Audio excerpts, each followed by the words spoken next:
It's only a little one, $5,000, and that goes towards our business planning and gives us a chance to get some really good advice in terms of that, and in terms of progressing and, logistics and marketing and all of that kind of thing. The strategic thinking of it all, of which, everybody needs a little bit of help along those lines. Well, we do anyway. Well, tell me about that.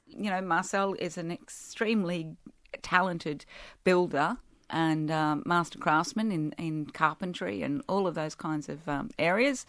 I'm a librarian. So, we don't necessarily have those big business skills. I mean, I can keep accounts, but when you're talking larger business strategies and logistics, it's all a bit daunting. So that's where this grant will come in particularly handy to get assistance in that area. So then which one of you one day, instead of seeing bamboo and said, let's just cut that down and burn it like everybody else does, said, why don't we build houses out of it? Well, that would be him, yes. Mind you, I had been banging on about bamboo for a few years. We should be growing this, we should do it, blah, blah, blah. And a card-carrying member of the Bamboo Society of Australia, actually. But Marcel will tell you it was, a couple of beers on a certain Sunday evening, and he came in the back door and said, I've got an idea, and started writing it down. Now, when people think of bamboo, it's light, it's airy, it blows in the breeze, and then you say we're going to build houses out of it. How does that work? Yes, the general perception, a house out of bamboo, it's just going to fall over. Well, actually, the way Marcel has designed the bamboo is that it's erected in boards and in a block system. So you have bamboo board, space, bamboo board, and with spaces in between, and that creates the Moroblock wall. Mm-hmm. And then, it goes together like Lego, if you like. He's used time-proven methods such as tongue and groove and dovetail. So the strength is just incredible. For instance, we took it up to the cyclone testing station at James Cook University in Townsville, as you would have to with any new building material, particularly anything that you want to build north of Rockhampton. They tried really hard to break it, but they couldn't. So to give a little bit of an idea, if something surpasses 12 kilonewtons in terms of strength, if it can withstand that force, then it's considered safe in a Category 5 cyclone. Put that into perspective. 12 kilonewtons is equivalent to 12,000 kilos being aimed at 1 square metre. Here I am doing hand gestures on radio. Being aimed at 1 square metre per second.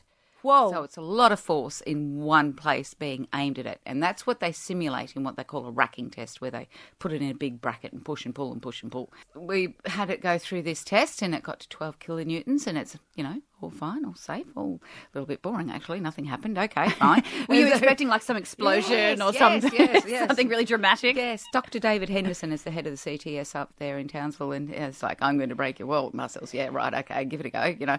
So a little bit of testosterone going on there, whatever. So they continued on, went past 12 kilonewtons. Yeah, okay, this is looking good. And then kept going and going and going. Oh, goodness. In a similar sense, there is no nails of any description in a Moroblock wall. There is no studs, no noggins. If you want to hang a picture, in any area, you don't have to go do the whole knock for your studs. You can put it anywhere you like. Anywhere you like. You can put a PowerPoint anywhere you like. Tradies love it. Straight up and down inside the wall. You don't have to go drilling through plasterboard and concrete. And have we got a house yet that we can have a look at? We do. We have, it's actually E-Abode HQ, which is the workshop where Marcel is continuing to develop lots more stuff. And that's up at our property in the hills behind Seaforth. Yes. And how hard is it for you when you tell people that you have built a house out of bamboo for them to believe you? Exactly, yes. Until such time as they actually see an image, which of course is on our website, then they can't actually envision it, I don't think. So, yeah, it can be a little bit of a stumbling block getting past that. But we're still on it.